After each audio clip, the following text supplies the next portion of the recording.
the opening door at the front or at the emergency door at the back? We did a couple in the emergency route in the back. So the students and parents sometimes would gather at bus stops, socially distanced, of course.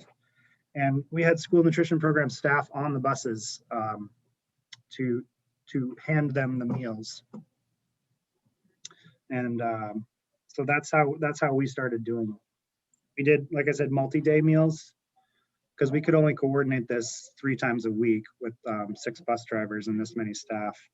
By the middle of July, we had doubled our school nutrition program staff from 12 to, more than doubled. I think we were at almost 30. Wow. So we were really, to go from such a small scale and explode so quickly, it was a real disruption for us. But, we were really lucky. Again, I'll echo what these guys said, to have such great, in Vermont, we have great support from our group of directors. We have a great community of school nutrition directors who all work together to help each other. I'm a director of the School Nutrition Association of Vermont, which is a really tight-knit group of really creative folks. But our relationship with Kittredge and our awesome sales rep, Kevin, was another amazing part of that, because we didn't have any experience delivering meals or prepackaging meals or any of these things. And so to just be able to have conversations about what things we needed, what things we were able to get, and what things hadn't worked out so well for folks in the past because of all the great experience. I didn't know Kittredge was a 100-year-old company. That's really amazing. And it really shows sometimes when you have a sales rep like Kevin, another shout out, Bud, who will always take your call, you when you're the little guy, and he'll always take you seriously and he'll help you get stuff and give you that advice for free. And so, like I think it was Tim who said, when the CRF money started rolling in, we really tried to do everything we could to get as many of those dollars as possible to upgrade there's so many needs in our district. Equipment that hasn't been upgraded in 50 years, walk-ins, fridges, et cetera, et cetera. So it's been a really great relationship to have, and we're really thankful. Great stuff, Kittredge. Excellent, thank you. Can you 3 gentlemen identify any specific pieces of equipment that you hadn't used previously that became a key piece of what your program is right now? Karen, I'll say I have a lot of equipment that I'm not using, but I got to say that those breakfast in the classroom bags, along with those pizza bags that you sent me, as an alternative, you said, I can move on these real quick. I can get them to you. I said, get them to me tomorrow. You're like, yep. We've used those. They're the larger red bags. Last time you were in, you saw them. They were very, very, very important. They're very important right now, even in-house, not even necessarily on the buses. Coolers and keeping things cold and keeping things hot are just things that are just incredibly valuable right now. What kind of plans do you have coming up for April, May, June, where keeping the food cold is not the issue, but keeping it at the proper temperature becomes more of an issue than it is in the wintertime?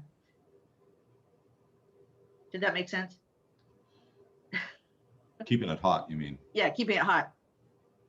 I mean, the same thing we did over the summer. I mean, obviously the menus, I think, need to dictate that also. We got to be careful with the menus. The multiple meals are not a big deal, but just because a lot of them are heat when they get home. So they heat them when they get home. But the daily meals, which is what, we're not doing on the buses right now. We're just handing out the multiple meal packs. So I'm hoping that we go through the rest of the school year and we're somewhat normal or where we are right now. If we do go back to, doing daily meal runs in the buses, then I'm just going to recreate the wheel again. So, we'll be looking at menus and just make sure that our menus are dictating, what's going on in those buses. So. Excellent. Tim, were there any pieces of equipment that you brought into use very rapidly that proved to be very helpful to you, or something that you thought was going to be helpful that didn't work out as well as you had thought? It's really basically what we ended up doing is purchasing a lot of equipment that's similar to what we currently were using. So, I've bought, tons of two-door refrigerators, milk coolers, um, ovens, whatever we need. But all our sites are out in front of our buildings, so it's all mobile equipment, and we just bring the power and the refrigeration and warming units out to the curbside where people drive up and pick up our meals. So Excellent. yeah, Well, like we just purchased like 60 of the Crest Core hot boxes. So we just need tons of equipment. yeah, we like to hear that. Our kids haven't gone back into the classroom yet. Uh-huh. So, Harley, how about you? Were there any pieces of equipment that became key players in your program, or things that you thought would be key and ended up not being useful? Well, again, having the advice had really from our sales reps and equipment reps helped win down some of my more crazy ideas and keep me focused. So that was really an important piece of it, because I would have misstepped more often on my own. But we definitely, like these guys are saying, upgraded some pieces of equipment so that we could improve our quality. Like we got 6 new milk coolers that were all forced cold air, which we noticed a big difference in the way it kept milk cold. When we have to give out meal boxes, or what these guys are calling multi-day packs, where it's 7 days, multiple meals, we have to have 600 to 800 gallons of milk on site, which for a small site like us is crazy. So milk coolers were great. Like I said, we're a little bit silly down here with the scratch cooking.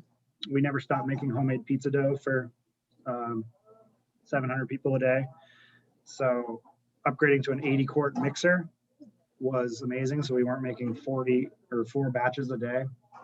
And then we're big on potatoes up here in Vermont, making homemade French fries, mashed potatoes and stuff. And so Kevin helped me get a commercial Hobart potato peeler, which was a real game changer for us, because if you've ever peeled 400 pounds of potatoes by hand several days a week with 12 people, highly recommend the commercial potato peeler. It's worth every dollar. So I could go on and on. There were lots of things we had never used. We were all just service in the cafeteria. We didn't do a lot of prepackaged food. We were very much like offer versus serve, salad bar model. And to go to all over trays and suddenly needing 12 sheet pan racks. Yeah, that I could go on and on. Excellent. What are you all hearing about what school food service is going to be like once the bulk of the pandemic is over? Are you hearing things from your Department of Health or your Department of Education about what things you used to do in the cafeterias that you will no longer be able to do? Are you hearing anything like that? I've heard a few things about salad bars, that there's going to be restrictions on salad bars. So I have heard that. Obviously nothing's set in stone yet. The obvious things like masks, the kids are going to be a mask, staff will be a mask, 6 feet distance and or 3 feet distance, and whatever they come down to. But as far as things that would affect equipment wise, we're hoping that it kind of goes back to somewhat normal, where the kids are going into the cafeterias. Right now we're not. We're actually, we're bringing the foods on sometimes in bags. In my elementary schools, we're delivering in the breakfast bags. I did a $70,000 order with Karen for breakfast in the classroom bags that deliver lunches also. But I don't, from my understanding, the kids are going to be back in the classrooms. So I'm going to have a lot of breakfast bags left over. So. In Springfield Public Schools, if we ever get back to remote learning this year, it's going to be breakfast and lunch in the classroom, everything unitized. And next year, beginning in August, we're going to start off with a unitized meal program in the classroom, breakfast and lunch, extended through at least the the holiday break. And then we're going to relook at it then. So. All right. You know, Tim, it's kind of funny too. The superintendent of the schools didn't want me to really have a very large variety of food the first month on the first menu that we operated with, and I thought that was a mistake. It was going to just be cold sandwiches, and it was a mistake. It was a proven mistake. Yeah. But within the second month, we started adding things and used some of the equipment that we had and some of our purchases, you know, to be able to get hot meals to students in these remote locations throughout the schools. And the participation jumped dramatically up, and it wasn't that much more difficult to implement. So Yeah, that's what we've been doing too. And we've did something similar to you, Dave, where we use our van pool. We use the small buses, and they're delivering to our homeless population. We have about 3,000 students that are homeless all through the Western Mass area. wow. And they're either at shelters or hotels. So we deliver meals to them 7 days a week. That's great. So that, you know, like you said, though, the buses they're getting paid anyway. So we tapped into their services, and they were more than happy to do it. So we're getting those 3,000 kids meals that they absolutely need. That's amazing that you're going out to homeless areas and hotels, and that's quite amazing. I haven't heard of that yet. Is Megan Ehrenholtz on the call? I can't see everybody. No, I guess she's not on. She and I were speaking earlier this week. She's the food service director in Silver Lake District out on the east coast of Massachusetts. And the problem that she had presented to me that we kind of tossed around a lot was what to actually do with cafeteria seating. They had turned her cafeteria into a classroom space using desks. They removed all the typical cafeteria tables.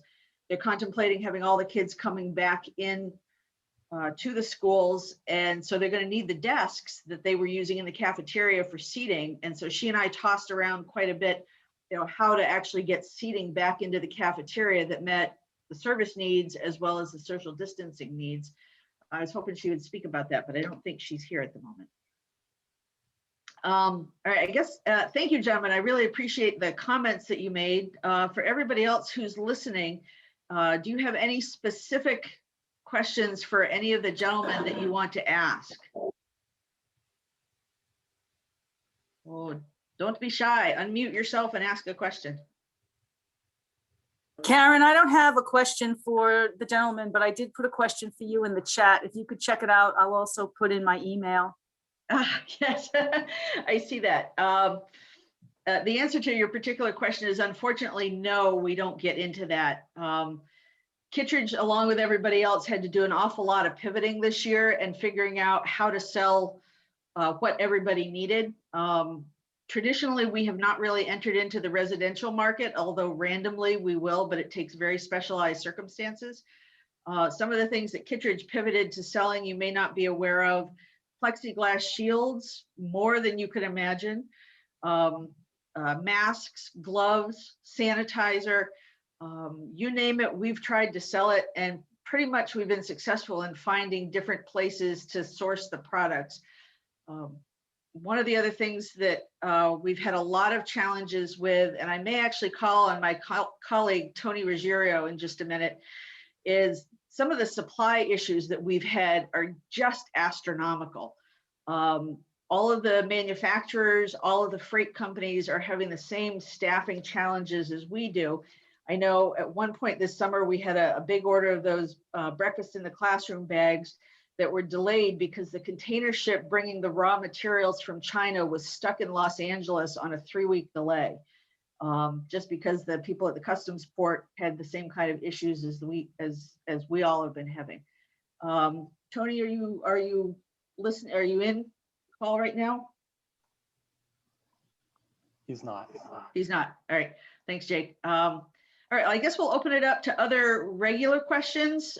Does anybody have something that they are stuck on, something that they can't figure out how to fix it, a theoretical question, the hope was that we could really work with each other and help each other out.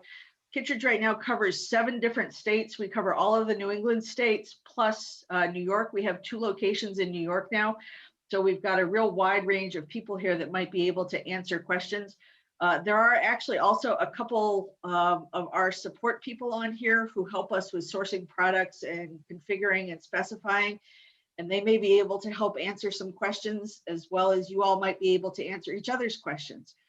So if you don't want to speak out, feel free to type your question into the chat function, and one of us can read it out. Let me see who I see on here that I recognize. Kevin Morgan, are you listening? Since you're up there in Vermont and have a very different perspective on servicing your territory than those of us who live in the cement jungles, what kinds of things are you seeing on your end of the equation? Oh, well, I actually had a question about that too. I don't know if I've seen quite a few school districts that have gone from, you know, the individual kitchens in the individual schools taking care of their individual students, to having to, because of this, go to, you know, commissary production kitchen, kind of centrally located, and then satellite out, right? So it reduces staff, it reduces, you know, and what Tim was talking, I think, is brilliant, where he created different teams so that if, you know, one team got damaged by COVID, then, you know, it doesn't knock out a whole sector. I think that's brilliant. But I wondered, like, going forward, because there's some capacity questions when you can bring people together. I know, like Harley's talking about, like what he's done, and some other schools around here where they've, you know, kind of collected to a production kitchen in the middle and then satellited out for what we have to do now. If that's going to be kind of wave of the future, like I've seen a lot of restaurants that have changed the way they do things, right? And I think there's some positive and permanent changes that have been made to the way that people do business in just the restaurant industry. And I just wonder if some of this, you know, commissary production, central location, satelliting out is kind of the way that we're going to stay, or when this is over, we go back to the individual kitchen serving the individual students. The reason I bring that up, because, you know, you can, when you're talking about, you know, large production kitchen, we don't have as much of that up here in the individual schools, but now that we're seeing more of that, there's a lot of, I think, positive that comes out of that. So where you have, you know, larger purchases, like Carly said, like an 80-quart mixer, but now he can produce more in one place and serve out, you know, and then it reduces staff. You know, we talked about blast chillers up there, where we can do more and then deal with that safely and then send out. All these different milk coolers and so on, and we're doing it up at, you know, Barry and some other places. So using that money, I just wonder, like, again, to the guys that do it every day, Tim, David, Harley, and these other folks, you know, if they see that going back to individual kitchens with individual students and staff, or that kind of commissary production central location kind of staying forward, and if they've seen any savings, dollar savings, time savings because of that, because of the equipment or the staff central location. If you see that staying that way going forward, I think that'd be interesting and important to know from my perspective. I'd like to hear what they have to say. Well, in Springfield, we have a manufacturing facility. It's a full force production kitchen. We're lucky enough to have this place. It's, you know, a 67,000 square foot building with freezer, refrigeration space. You know, we have a huge student population, so we have 30,000 students. So when we opened up this place, we were utilizing this to make bulk items to support cooking in our schools. So we're just like the other gentleman that was on the call. We're trying to go back to scratch cooking for everything that we do. So we started off this facility by sending out all the sauces, bulk items, cooked proteins to our schools, where they would do a finishing touch concept on them. And when COVID hit, we had to pivot, and we turned into a manufacturing facility of unitized meals. And so we're going to continue with that model. There is some serious cost savings doing it this way for us. But you know, by being able to tap into the summer feeding program and not having the congregate setting, that's saving us a ton of money too, just because, you know, we only need like 2 people at a site doling out meals. So, you know, we're seeing a huge cost savings on that. So like, we're gonna roll with it. Like I said, we're gonna roll with this at least through the holiday break of next year. Great. But we're looking at this as possibly changing our model going forward and having more unitized, because I think the fear of COVID is always going to be there. I think people are freaked out about it, and the idea of grabbing a unitized meal that's prepackaged, and you know, we're lucky enough to have 2 packaging machines where, you know, we can crank out a lot of meals, and you know, it's really nicely presented, and the kids are liking it.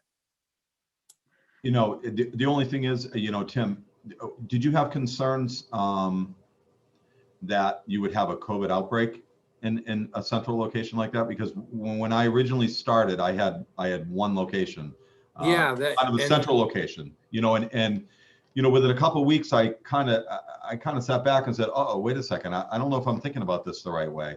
that's exactly what we did. Yeah, so I opened up 3 other locations because I said, you know what, let's spread this around, because most likely I'm going to close the kitchen, and I did, and I Yeah. did. I had to close one because of a COVID outbreak in a kitchen, but Yeah, you got to be cautious to that. You got to be very cautious to that. So when we started with COVID, we started everything right out of our central kitchen, right? And then just like you, wait a minute, what are we doing? So Yeah. we broke it out. We separated it into 20 other locations, and that's where we created those smaller teams. And we did have people that tested positive, and it would wipe out a team, and then we would go in, sanitize that kitchen. Those 5 players would be put on the bench for 10, 12 days until they could come back safely. And we would just backfill it with another team.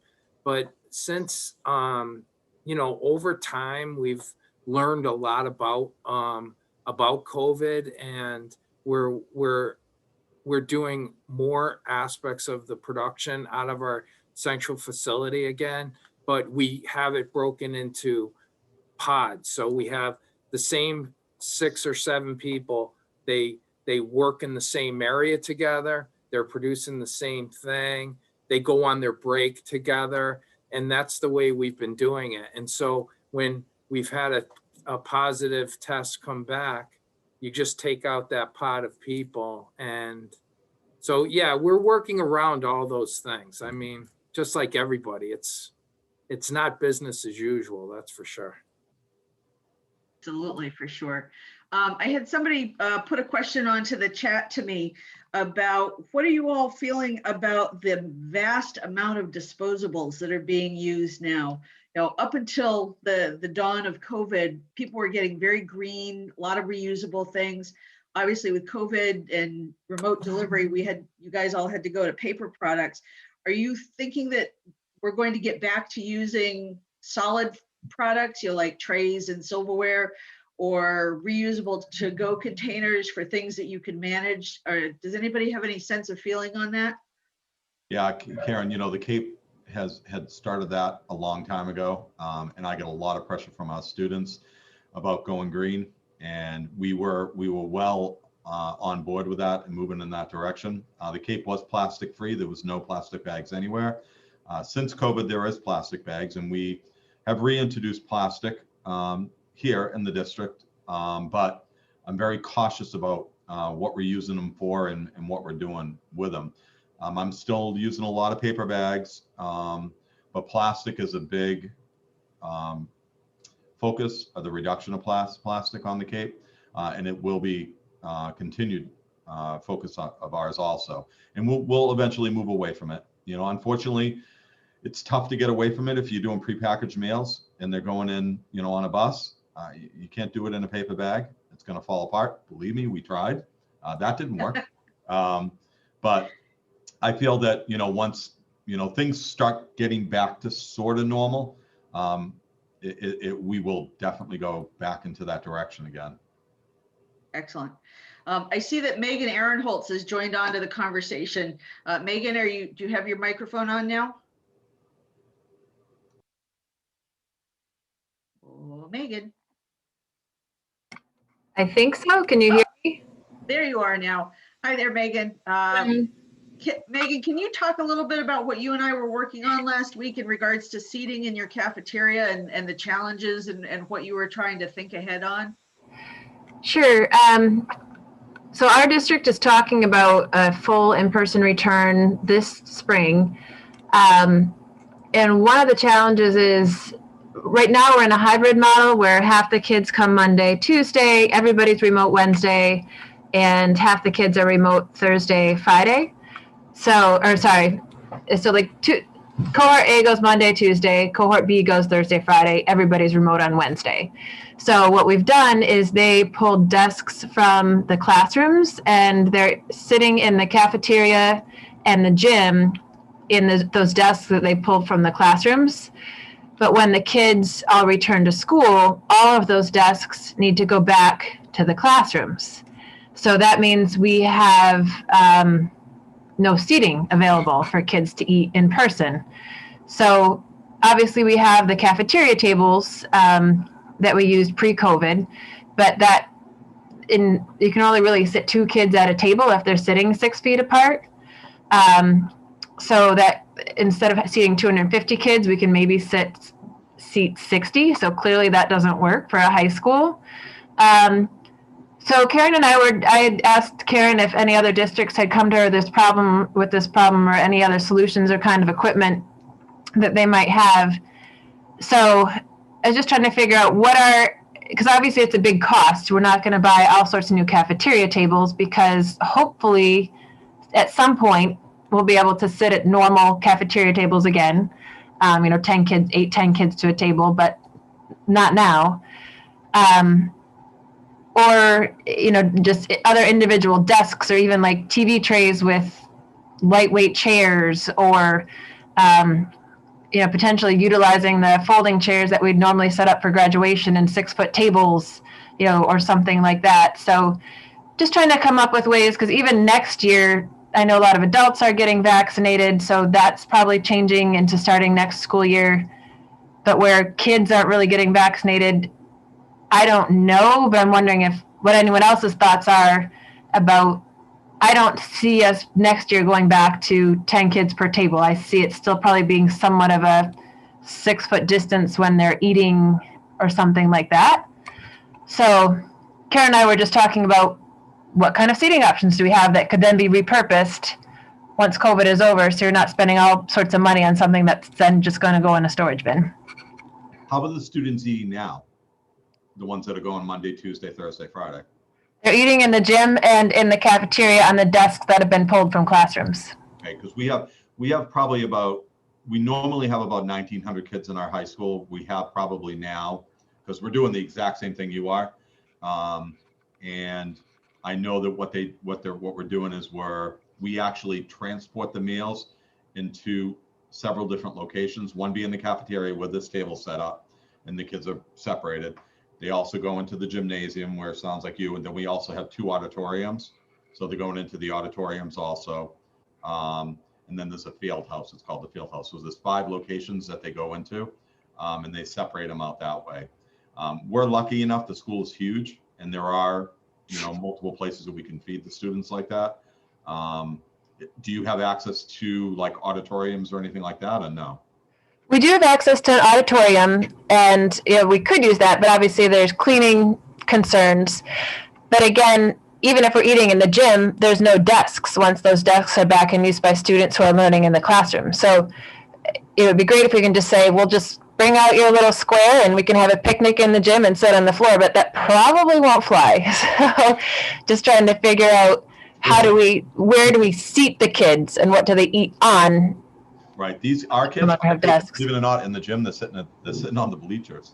They are, okay. Yeah, they're sitting on the bleachers and they're they put their, you know, their food on their lap and they eat it on their lap. It's kind of crazy, but that's what's happening. So do you have like little circles on the bleachers that say sit here so they can see where they are to be 6 feet apart? Yes, we do. Yes, we do. Yep. Do you have like, Yep, there's little stickers on along in the auditorium too, so they know Okay. what's in the auditorium. Yep, all the desks, they have, you know, the scan things for their phones, so they can scan on, you know, scan them, and yep. And that's in the cafeteria, so. okay. So do they have like that? I missed the first part of the presentation, but are your kids eating like in clamshells, or do you have like a fairly solid tray that they're eating on their lap? So, No trays, not in the high school, okay. no trays. Everything goes in, everything is bagged, whether it be a hot lunch or a cold lunch. We have 3 options now. We Mhm. offer 3 options, and if they're at a desk or if they're at a table, you know, if they're someplace where they can put it down, great. Otherwise, it goes on their lap. Okay, so if they had like a chili lunch or a pasta Well, lunch, it's in a bag, it's in a bowl, and then they just eat that bowl, take that bowl out of the bag and open that bowl and eat it on their lap. Yeah, everything that we're doing, we're taking that into account. So any packaging we're doing, we're making sure that it's easy for the students to, you know, we've had to, you know, search through some packaging and, you know, do different things, but no, you know, not, you know, things that would be, you know, we wouldn't normally do. Yeah. But if it's something like a soup or something like you said, we just make sure that, you know, they have everything right there, so it's easy for them to eat. Okay. Great. An idea. Good. Thank you. One of the options that Megan and I had talked about was getting what I kept calling folding conference tables. You know, if you go to like some type of weekend conference, they have those little skinny folding tables that they can be 6 feet long or 8 feet long. You know, that was about the most inexpensive table option that we could come up with. And then eventually those tables could be repurposed and, you know, go out to the library and to the media center. You know, it's not nearly as difficult as trying to find a home for those big, massive folding cafeteria tables. And they're a bit more economical as well. It's just, where do you put, you know, from there, where do you put those tables? Where do they go, you know, for Right. the kids to eat? You know, I mean, in hallways. I mean, that's the only thing is I'm sure everybody's, you know, probably, you know, dealing with the same thing that everyone's dealing with the same thing as far as the 6 feet distancing and making sure the students, you know, are separated. You know, that it's on its own is a chore, you know, getting the kids to comply to that. Yeah, absolutely. Well, we're coming up on the end of our time here. And so I wanted to just kind of to finish up and a little bit of Kittredge information. And then we have some really great raffle presents that a lot of our manufacturers and vendors sent to us to support in this whole project. I put up on the share screen, which hopefully is still working. We do have 5 locations right now. We go as far out west as Buffalo, New York, and we actually go as far north and east as Bangor, Maine, and anywhere in between. I was supposed to have a graphic that showed where all of our locations are, but of course I can't find it. If you need to get any further information on any of the projects that or things that you've heard about, the office numbers for each one of the offices is on the screen. You can reach out to your dealer salesperson. There are probably about 15 salespeople from Kittredge on the call listening in. So if you had a question on something, you know, they probably would know what you were talking about. And then if you don't know who your Kittredge salesperson is, go ahead and email sales@kittredgeequipment.com. That's actually monitored by one of the office staff, by Jamie Carvalho and by Jeff, our Chief Operating Officer, and they'll get your request to the right person. Are there any last minute questions before Jake rolls into handing or doing the raffle prizes? No? Karen, right. Karen, can you hear me? I can hear you. Is that Mike Mendez? Yes, it is. Hi, sweetie. Just a little note what they, table wise, we are full in on 3 elementaries. We have dividers on our tables so we can sit multiple kids on the table, the folding tables. That's one option you can go with. The middle school is full in.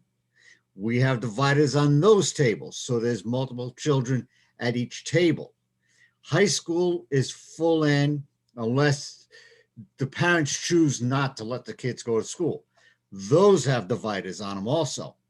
So it is an option, a divider. It's kind of on the expensive side, but it's an option you can get around where you can have multiple children at a table. Great. Thank you, Mike. If I send you a message with my email, would you mind sending me a picture or information on those dividers, please? Yes, please, no problem. And I'll send you the gentleman who we used. Thank you. Or Kittredge sells them too. Well, Kittredge, you go see her. She'll give you everything. Yeah, we got it all. Mike actually is one of the people that's been buying a lot of sanitizers from us. I think we're up to what, 6 pallets now, Mike? Something like that. Something like that. So, all right, we're headed just over our time. So Jake Weber, are you there ready to do raffles? Yes, I am. So the first raffle winner who won the first gift basket that we have put together is Sarah Coughlin. Are you here? Don't think I've seen her on. All right, then we're going to redo that one. We'll redo that one. See, you got to register and be present. Dave Cornoyer. Dave Canoyer, are you here? He's a facilities director here in Rhode Island. I don't think he's here either. Well, this is going well. Mike Mendez. Mike Mendez is here, yes. You are here, all right. Yeah, he's also a facilities director that I work with. So Mike, you get a nice prize package. I'll contact you to find out if you want me to ship it or if you want me to bring it into you personally. Kittredge reps are actually out working on the road with masks and gloves and temperature checks and whatever else you need. So we can actually come out to your location for such things. All right, that's basket 1. Basket 2. That's basket 1. Basket 2, I have Gail Katrubis. Huh? Gail Katrubis, are you on? Oh, I don't think so. All right. Camille Machado. Camelin, you there? Oh boy. Maybe 3rd time's a charm. Hopefully not on all of them. Natalie Kelbeck. Nope. Lynn Prestia.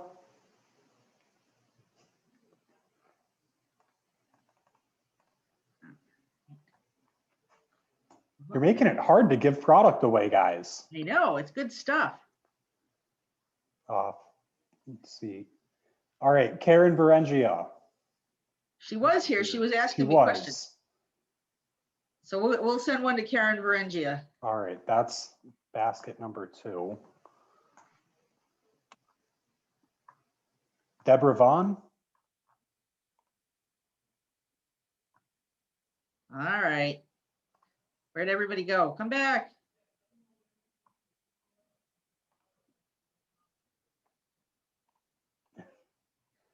There's another strikeout.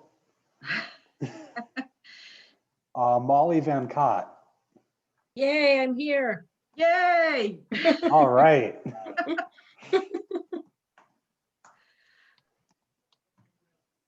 All right, Molly, I'll contact you later on and find out how to get that to you. Sounds great. Thank you. Gerard Lure. Is that one here? I don't see him.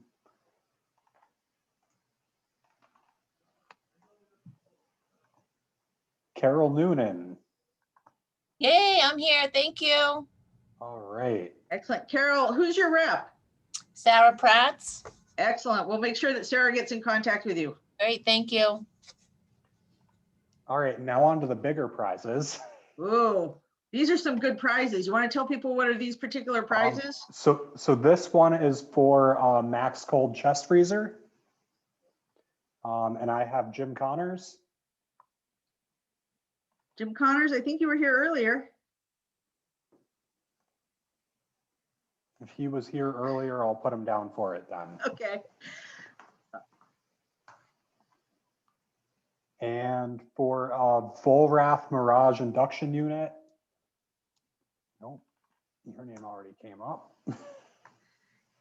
Jake is Uh, running a randomizer program on a spreadsheet. Sarah Poynton.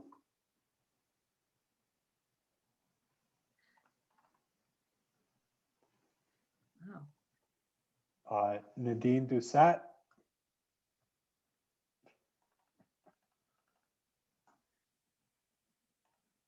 Uh-oh, people are signing off too much.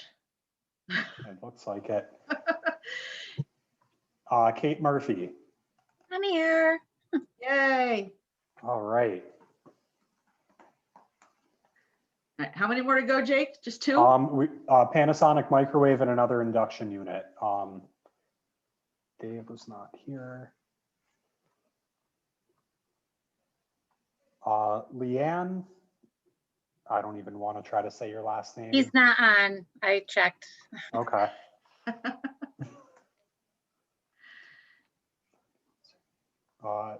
Jean Pierce.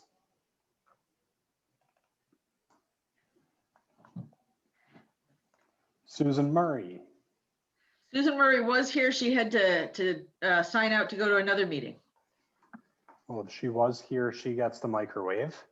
Excellent. And for the final induction unit, this one of wearing, we have Karen Pagano. Oh, no, I don't think I've seen her on. Bob McIntosh.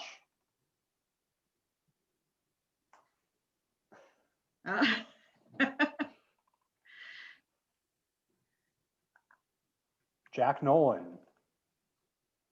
Nope, I haven't seen Someone's Jack. gotta be Yeah, here. I'm actually here. Oh, Jack is here? I'm here. Excellent. Hi, Jack. How's it going? Good. You win a prize. Oh, look at that. All right, that's all of them. All right, I'll contact you later, Jack, to find out how to get your prize over to you. Yeah, very good. So excellent. So that pretty much ties up everything that we had planned to do today. The last question I had for everybody was, are there any areas of equipment education that you'd like to hear about? You know, we kind of cut our teeth on this format today in getting everybody's emails to register. Is there something that you'd like to hear more in detail? Things like how to get your walk-ins replaced or how to upgrade your dishwashers. We can put together any kinds of education seminars that you folks are interested in hearing about. We can either do it with just Kittredge staff. We can invite manufacturers to come in and present if you're interested in that. If you do have an interest in that, you know, send a note to me or send a note to whoever your sales rep is and say, hey, I'd be interested in a Zoom meeting about, you know, this particular topic, and we can go from there. So thank you so much for attending our first webinar talking about the best practices for equipment in K through 12. Just give us a shout. Let us know what we can do to help. All right, thank you, everybody. All right, have a great afternoon. And a big thank you to our 3 panelists. Yes, thank you, panelists. And there are thank you gifts in the mail to you as well. All right, bye, everyone.